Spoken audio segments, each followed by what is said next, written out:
हिंदुस्तान की चुनावी यात्रा के दौरान हमने आपको पूरे प्रदेश के अलग अलग जिलों का हाल बताया। इस बीच जब हम चित्रकूट पहुंचे तो यहाँ के लोगों से बात की। हमने उनसे पूछा कि चित्रकूट में क्या खास है, तो जो उन्होंने बताया वो हैरान करने वाला था।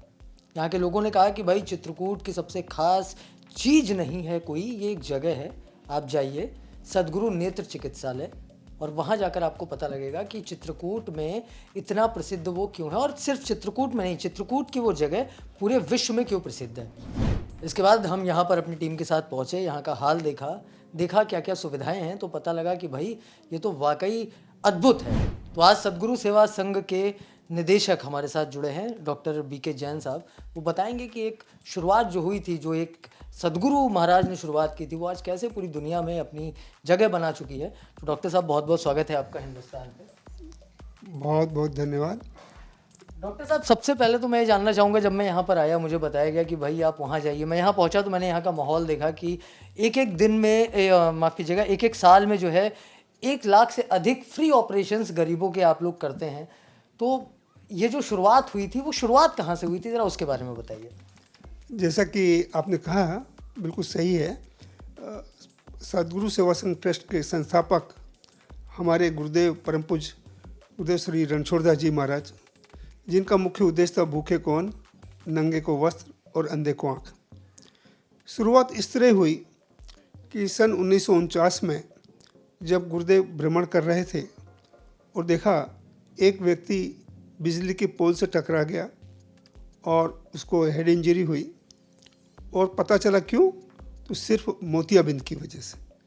तो उनके मन में आया कि मोतियाबिंद की वजह से ये, और वहाँ से चेंज आया। उन्होंने अपने स्वयंसेवकों से, अपने शिष्यों से बात की और मुंबई के अंदर KEM hospital, JJ hospital, Sion hospital के डॉक्टर्स और गुरु भाइयों के साथ चर्चा करने के बाद सबसे पहला प्रथम नेत्र यज्ञ, तारा नेत्रदान यज्ञ के नाम से मशहूर था, वो चित्रकूट में प्रमोद वन में हुआ सन 1950 में। और उस समय 950 ऑपरेशन हुए, जिस समय पानी, बिजली, सड़क, कितनी मुश्किलें थी, उसके बावजूद भी। और फिर गुरुदेव को लगा कि यह तो प्रतिवर्ष होना चाहिए, और उसको एक परिपाटी में बदला। और फिर भारतवर्ष में सभी प्रांतों में, मध्य प्रदेश, उत्तर प्रदेश, बिहार, उड़ीसा, राजस्थान, गुजरात, महाराष्ट्र हर साल कैंप करते थे। फिर कभी 4000, 5000, 10,000, इसी तरह वो एक क्रम चलता रहा। और मैं अपनी भी बात कर दूं साथ साथ, सन 1959 में जब मैं 9 साल का था और सतना के अंदर तारा नेत्रदान एक लगा हुआ था, तो बस उस समय जाते थे, बहुत आनंद आता था। और लोग कहते थे जाओ पानी दे आओ, दूध दे आओ, दवा दे आओ, और उसका आनंद लेते थे। उस समय एक सेवा, त्याग, हम लोग क्या जानते थे, बस आनंद लेते थे। और गुरुदेव प्रसाद देते थे, वो प्रसाद ले आते थे। पता नहीं वो प्रसाद में आ गया होगा, और उस प्रसाद में मुझे चित्रकूट में आ गया। तो वो उस दिन से गुरुदेव के प्रति एक श्रद्धा कहें, अब 9 साल 10 साल के बच्चों को क्या मालूम धर्म, सेवा, त्याग, लेकिन जैसा भी रहा। और एक बार 1965, मतलब कहने मतलब नेहरू जी की डेथ के बाद, करीब 27 मई को उनकी डेथ हुई थी। और लगभग मुझे लगता है 2nd वीक ऑफ जून में एक चित्रकूट में एक कैंप लगा हुआ था। तो हम लोग पीली कोठी में ठहरे थे, और पीली कोठी में फिर एक रविवार को जो हमारे जो शिविर के संयोजक थे, वो रामघाट ले गए, वहाँ स्नान किया। फिर हनुमान धारा ले गए, और पैदल और हनुमान धारा से जानकी कुंड ले गए। उस समय कोई व्यवस्था तो थी नहीं, एक सुबह बस आती थी सतना सौरे, वही बस शाम को वापस जाती थी। तो इतनी गर्मी थी, और ये जानकी कुंड के घाट जहाँ भी बना है, वहाँ पे आए, वहाँ पे स्नान कर रहे थे, तैर रहे थे। और तैरते ये मन में लगा, हे भगवान, ऐसी जगह मिल जाए तो कितना आनंद आए। फिर वहाँ प्रसाद आया, पूड़ी, सब्जी, खीर। वो आज भी मैं आपको शब्दों में वर्णन नहीं कर सकता। उस प्रसाद का जो स्वाद था वो आज तक मुझे नहीं मिला। पता नहीं क्या था उसमें, बाद में पता चला वो परम पूज्य गुरुदेव रणछोड़दास जी महाराज के आश्रम से ही वो प्रसाद आया था। तो वो प्रसाद और ये प्रसाद, और मुझे मालूम नहीं था कि कभी मैं डॉक्टर बनूंगा, मुझे ये भी नहीं मालूम था मैं कभी चित्रकूट आऊँगा। और ये संयोग देखिए, भगवान की कृपा देखिए, गुरुदेव की कृपा देखिए, और वो मैं इस तरह से, और बस फिर मैं जैसे ही मेरा ग्रेजुएशन हो गया, उसके बाद जो हमारे से सीनियर थे डॉक्टर जुबन पुत्रा, तो उनसे संपर्क था, तो उन्होंने कहा कुछ दिन के लिए तुम यहाँ आ जाओ। मैं यहाँ आया, फिर मेरा पीजी में सिलेक्शन हो गया था पीडियाट्रिक, लेकिन पता नहीं गुरुदेव की इच्छा नहीं होगी, तो फिर मैं वापस आ गया। फिर मेरी मुंबई में आई के अंदर पोस्ट ग्रेजुएशन में सिलेक्शन हो गया, फिर मैं वहाँ से पोस्ट ग्रेजुएशन करके आया, उस दिन से और आज दिन तक। तो मैं इस सब में मानता हूँ कि हमारे परम पूज्य गुरुदेव का आशीर्वाद। और तो आपने गुरुदेव का जिक्र किया, आपने बताया कि सब कुछ उन्हीं की वजह से हुआ। कभी बैठकर आपकी बातचीत हुई गुरुदेव के साथ? बिल्कुल।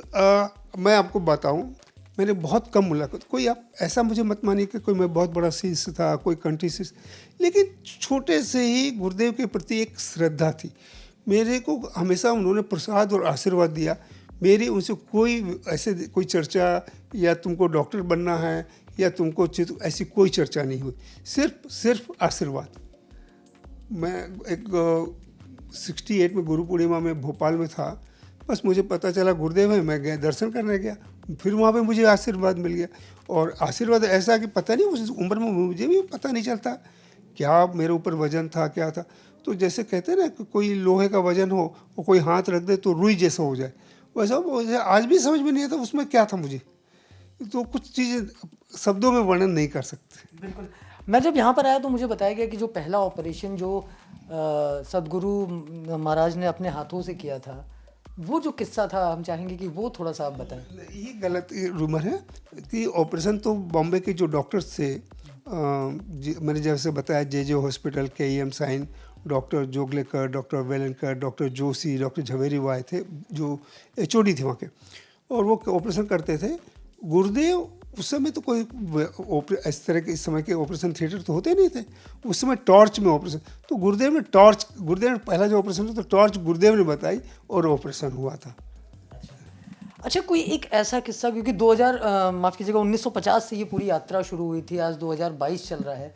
इस दौरान बहुत सारे लोगों से आप पर्सनली भी मिले होंगे यहाँ जुड़ने के बाद। तो कोई ऐसा किस्सा जो भावुक कर देने वाला हो, जिसमें आपको लगा हो कि अब मैं सही जगह आ गया हूँ, कहीं और होता, किसी और देश में होता, ज़्यादा पैसे की नौकरी कर रहा होता, लेकिन ये जो मज़ा है ये सिर्फ यहीं है, ऐसा कभी लगा? मेरे को ये, मैं जब आया था तो मुझे लगा था कि मैं कुछ 3-4 साल यहाँ रहूँगा, उसके बाद मेरे को प्रैक्टिस करने की थी, और मेरे पिताश्री ने नर्सिंग होम ही मेरे लिए बना दिया था। लेकिन पता नहीं क्या यहाँ की भूमि में है, ये मैं नहीं समझ पा रहा हूँ। कोई आकर्षण था या क्या था।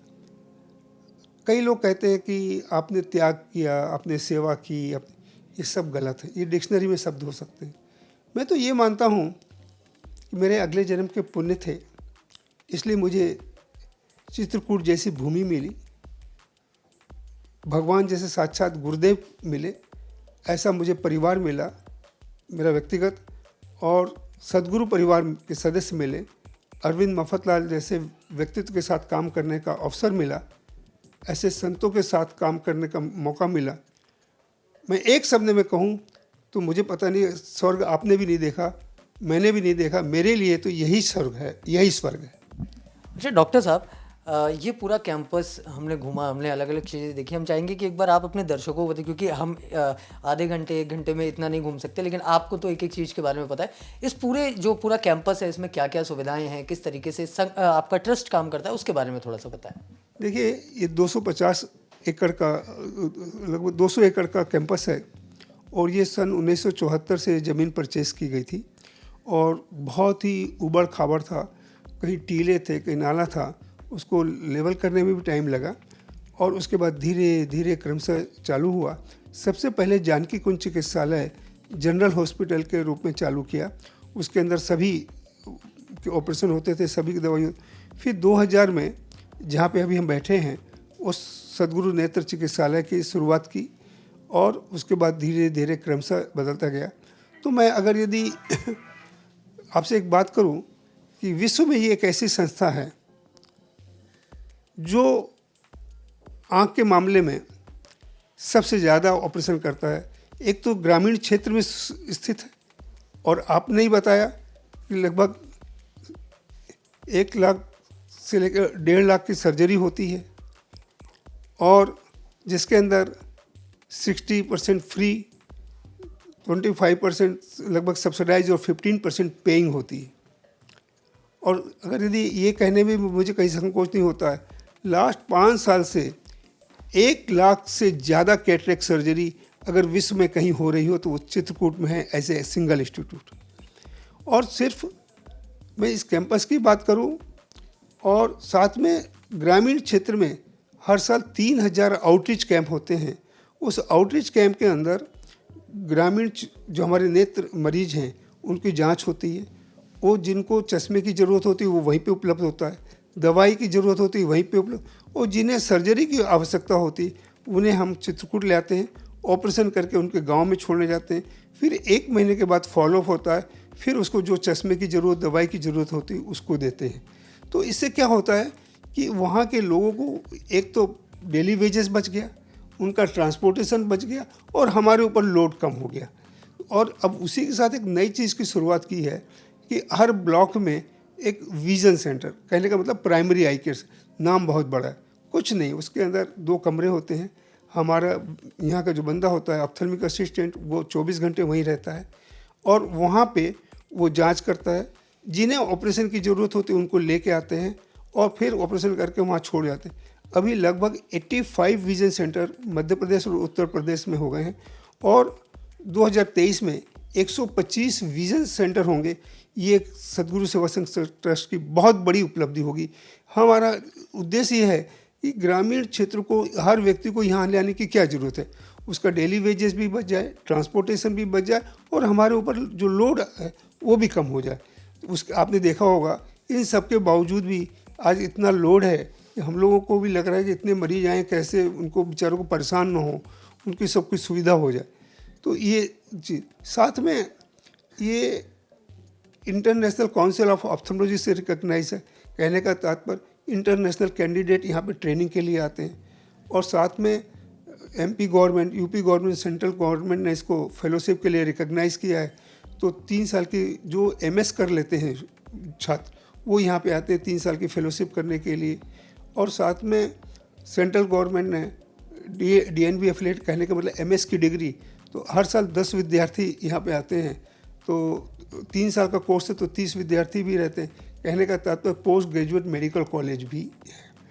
और इसी के साथ अगर मैं आई की बात करूं तो 120 फुल टाइम आई सर्जन है एक रूरल एरिया में, जबकि आपको भी मालूम है कि डिस्ट्रिक्ट प्लेस में डॉक्टरों को रिटेन करना कितना बड़ा चैलेंज है। तो इसमें गुरुदेव की कोई कृपा है, कोई चमत्कार है, कह सकते हैं कि 120, किसी को मैं बोलता हूँ तो आश्चर्य करते हैं, 120 full time eye surgeon Chitrakoot में, तो ये भी एक अपने आप में।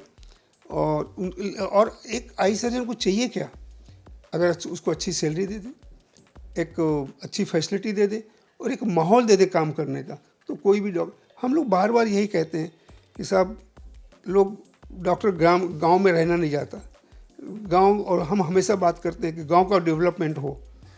और महात्मा गांधी जी ने भी सही कहा था कि भाई गांव को शहर की ओर मत ले जाओ, शहर को गांव की ओर ले।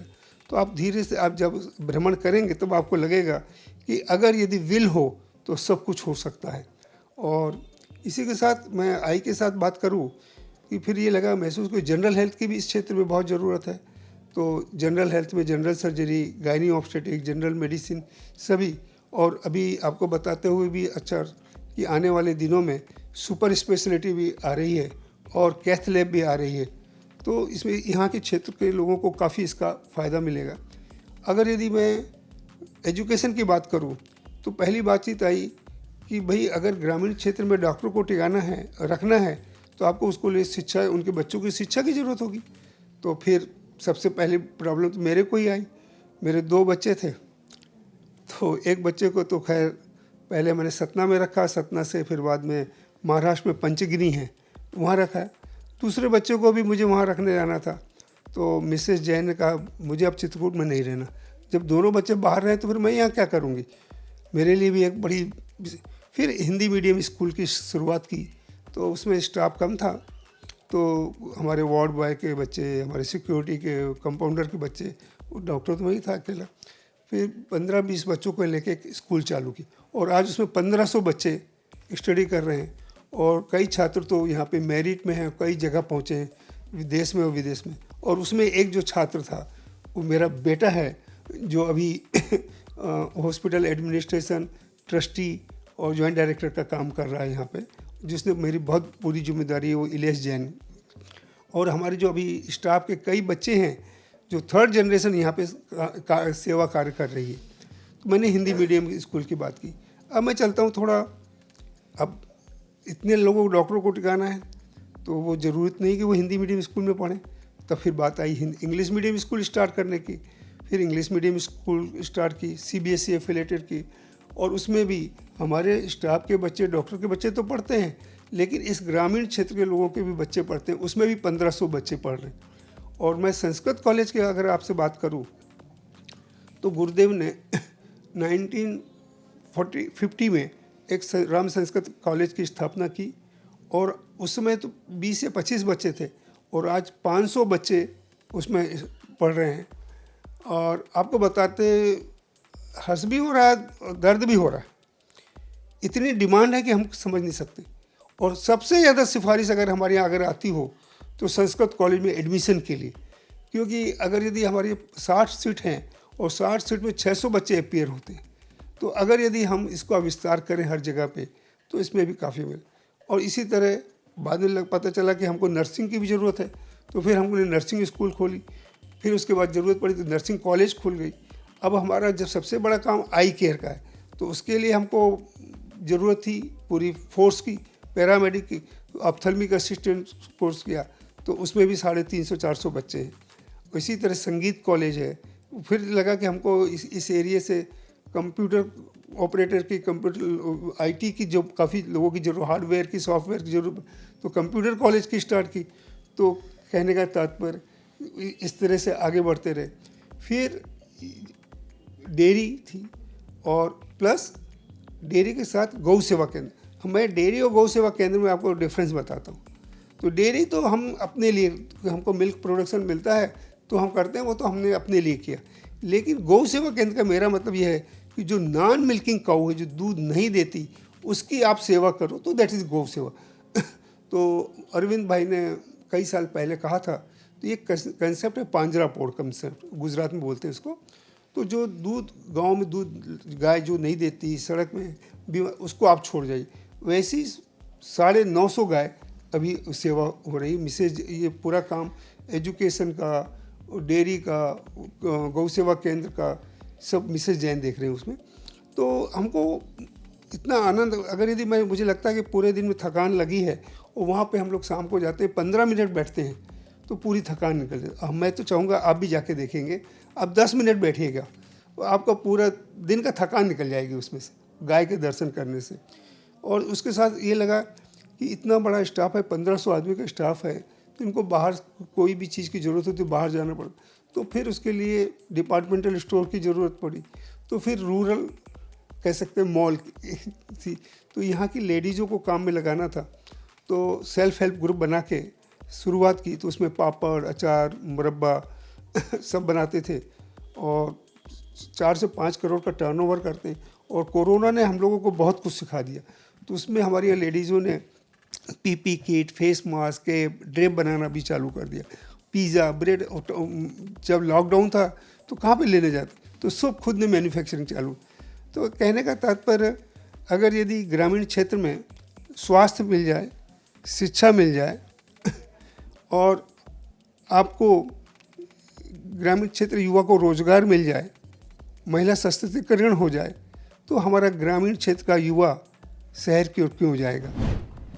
ये शुरुआत हुई थी केवल आंखों के ऑपरेशन से लोगों को दृष्टि देने के लिए, लेकिन आज एक पूरा जो कारवां एक व्यक्ति ने शुरू किया था, आज पूरा एक साम्राज्य बन गया है। जो साम्राज्य किसी व्यक्ति का नहीं है, लोगों के लिए है, लोग उसमें काम करते हैं, लोग कमाते हैं और अपना जीवन चलाते हैं। और वैसे भी ये खूबसूरत सी दुनिया को जो भगवान ने बनाई है, उसे अगर देखने के लिए आप आंखें देते हैं तो इससे बड़ी कोई सेवा नहीं हो सकती। बहुत शुक्रिया डॉक्टर साहब हमसे बातचीत करने के लिए। बहुत बहुत आप देखते रहिए हिंदुस्तान।